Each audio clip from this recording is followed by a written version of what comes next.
একটা ধীর সন্ধ্যা আর তার সাথে ভালোবাসার বৃষ্টি। আজ মেঘেদের ভেলা আকাশে, আর তার মতোই এক বাঙালি মেয়ে চুপচাপ বসে থাকে।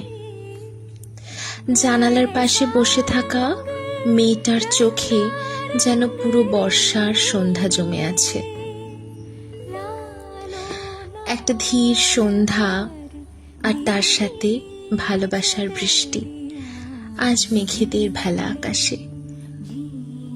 বৃষ্টির সাথে প্রেমের আরেক নাম যেমন গান, তেমন বই।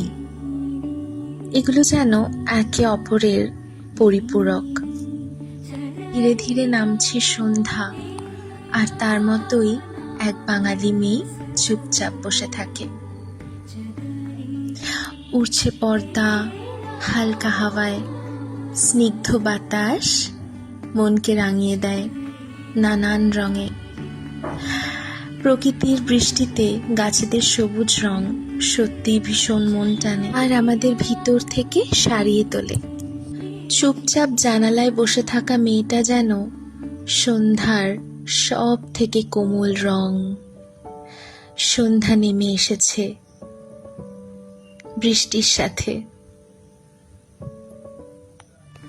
আমাদের সন্ধ্যাটা খুব ধীর, খুব নরম, ঠিক পুরনো দিনের গানের মতন, যা পুরনো হলেও আমাদের ভীষণ প্রিয়, খুব কাছের।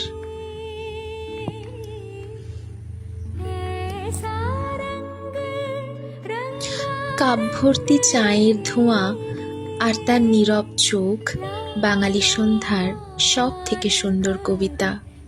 বৃষ্টিতে চা, চায়ে বৃষ্টি।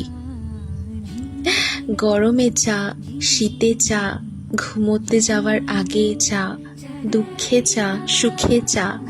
চায়ের সাথে যেন আলাদাই এক আত্মিক সম্পর্ক গড়ে উঠেছে প্রত্যেক চা প্রেমীদের।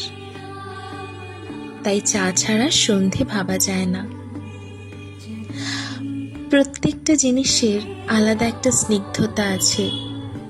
হয়তো maybe soft living is enough. তাই জন্যই সাধারণভাবে থাকাটা খুব গুরুত্বপূর্ণ এবং যথেষ্ট বলে মনে হয়। সন্ধ্যের ম্লান আলোয় শাড়ির ভাঁজে লুকিয়ে থাকে এক টুকরো বাংলা। আজ মনে পড়ে যাচ্ছে আর একটি লাইন, হয়তো সকলের হাসি পেতে পারে।